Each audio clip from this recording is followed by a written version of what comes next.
healthy nila, and super active ng ating mga sisiw. So, ayan guys, oh. Dahil sobrang dami ng demand na pumupunta dito sa atin na gusto nilang mag-avail ng ating service na papisa, at hindi natin sila ma-accommodate lahat kung yung ginagamit lang natin ang ating aasahan. So guys, nagawa tayo ng mas malaki na incubator para ma-serve natin yung pangangailangan ng mga bagong clients natin. So itong ipapakita ko sa inyo na unit is pwede siya doon sa mga gustong magsimula, lalong-lalo na sa gustong magbalutan.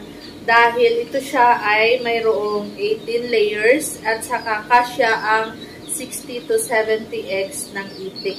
So kung balot, 1 to 18 days, so magkakaroon kayo ng isang cycle.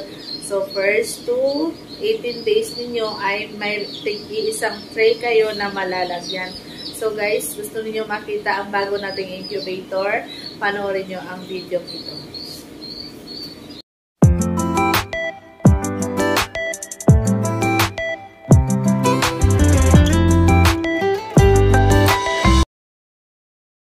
Uh, 18 layers itong ating bagong incubator, guys.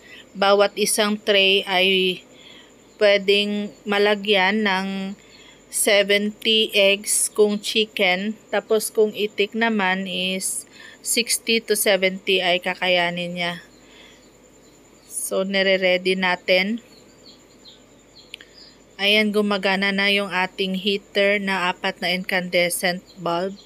And yung ating blower ay nilagyan natin ng screen na protector para kung sakaling may mag-advance na sisiw ay hindi kainin ng blower para hindi masira yung ating blower, guys, at saka hindi rin mamatay yung sisiw.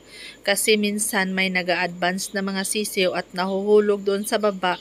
Hindi kasi nagsasabi yung iba minsan na nalimliman na pala o naupuan na yung mga itlog. So, hindi natin naiiwasan na hindi pa umabot ng 19 napipisa na lang siya dyan. So, hindi na natin naililipat doon sa hatcher. Naguot kayo na pinturahan. Kung napapansin niyo, guys, may mga alambre tayo na ginawa nating linya dyan sa ating mga tray para maiwasan natin na magkabanggaan yung mga itlog.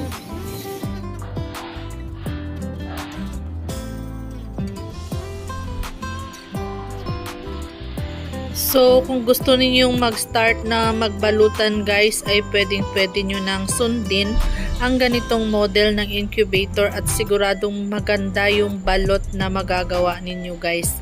Tested and proven dahil nagsimula din ako sa pagbabalot. So, siguradong balot sa puti yung magiging produkto ninyo. Itong incubator natin ay 2x4 at gumamit tayo ng 2 pirasong plyboard. So, tinansya lang natin siya na walang masasayang. So, nakagawa tayo ng 18 layers sa 2x4 na sukat at saka 2 plyboard yung ating ginamit. Ang spacing natin kasi setter siya is 3 inches lang. So, bawat tray, 3 inches yung agwat nila. So, okay na yan siya, guys. Hindi na yan siya masikip at saka maganda na yung circulation ng hangin sa loob. Hindi na tayo mag-overheat at lalong hindi tayo mamumroblema sa humidity dito sa ating unit.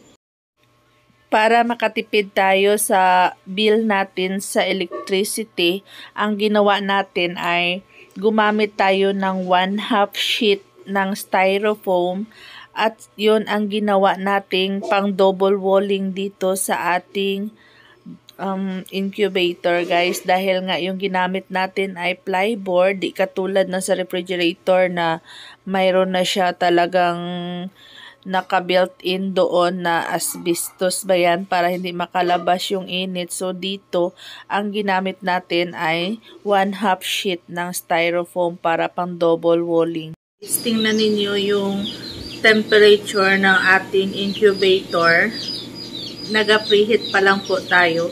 Ipiprepare natin para bukas kasi nga kinulang yung unit natin kaya kailangan nating mag mag-add ng unit ng incubator. So, ngayon ay kailangan nating i-calibrate itong ating incubator.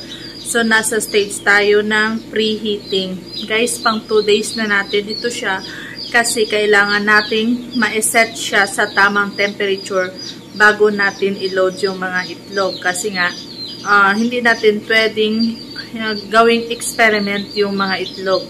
Dapat ang incubator natin tama yung pagkaset bago natin lalagyan ng mga pinapapisa sa atin. Titingnan natin sa loob, guys. Nakikita ninyo itong pipe na to.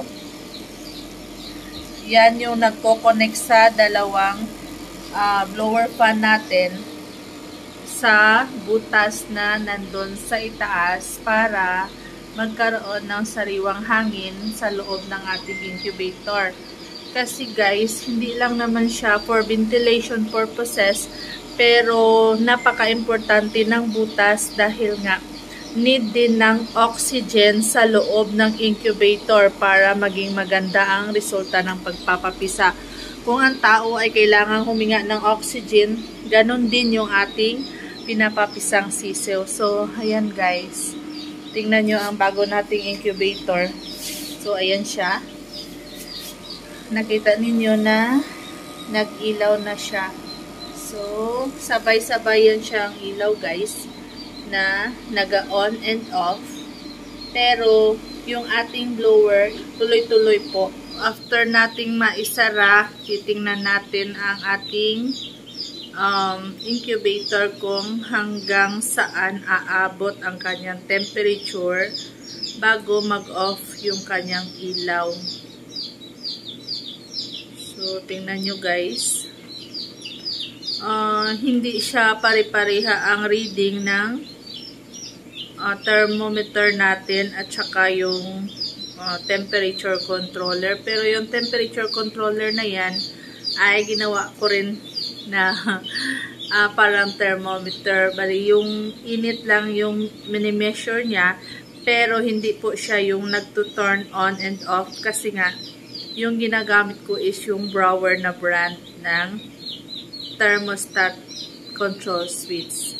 Kasi yung ating load, yung ating capacity is napakalaki. Yung mga ganitong control, hindi ko siya as in masyadong, hindi ako nagre-rely kasi hindi ko pa siya nagagamit. So, ginawa ko, marami akong na-order nito sa Shopee. Kaysa masayang lang, dahil nga marami yung niloload natin, malaki yung capacity natin. So, ginawa lang natin siyang pang-calibrate, guys. So, nakikita ninyo, mas mataas yung reading niya kaysa sa isa nating thermometer. Ayan, nakikita ninyo ang humidity. Wala pa tayong nilagay na tubig sa loob, guys. So, ibig sabihin, nasa controlled temperature yung room na nilagyan natin ng ating incubator. Kasi nga, itong room na to is designed for setters talaga. Huwag po kayong ma-distract dyan sa sirang blower fan. Ginawa ko lang yan siyang stand ng thermometer para madali nating makita. So, tingnan nyo guys, ang temperature natin ngayon sa kabila, 37.2. Sa kabila naman is nag-38 na. So, dyan ninyo makikita na hindi tayo dapat nagre-rely lang sa isang pangsukat ng temperature kasi maaaring hindi pala siya accurate, guys. So, tingnan ninyo. Nag-off yung ating incubator sa 38.1. Titingnan natin ulit kung kailan siya mag-turn on. 38.1 sa kabila, 37.5 naman dito sa kabilang thermometer. So, dyan pumapasok yung kailangan marunong talaga kayo sa tamang temperature dahil maaaring iba-iba ang reading ng gamit ninyong thermometer at saka temperature controller. So, lagot tayo dyan. Ayan guys. So, tingnan ninyo, naka-off yan siya. Naka-off. So, ganun yung ating temperature ng naka-off siya. Bubuksan natin ulit para makita natin kung kailan siya mag-turn on.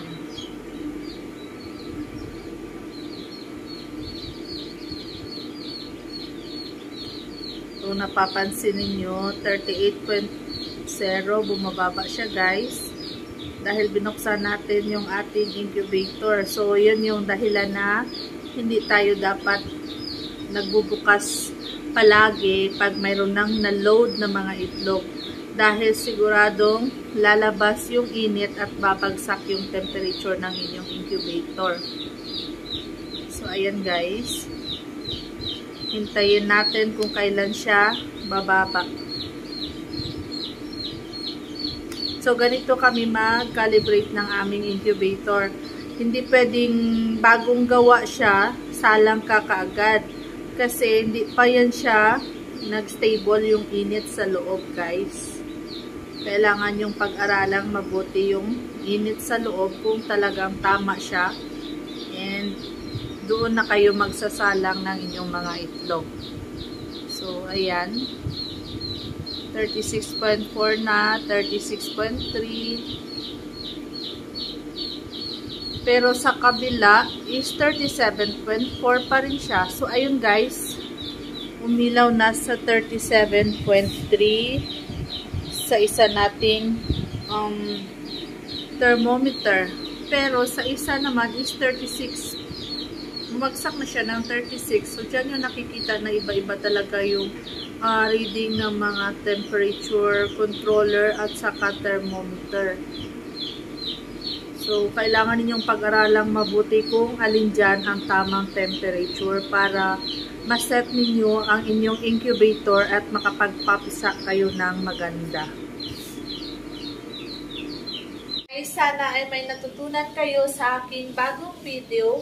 At kung napadaan ka lang sa aking channel, don't forget to hit like, subscribe, bell all para ma-notify ka kung may bago akong mga video i-upload. So guys, see you on my next video and bye-bye!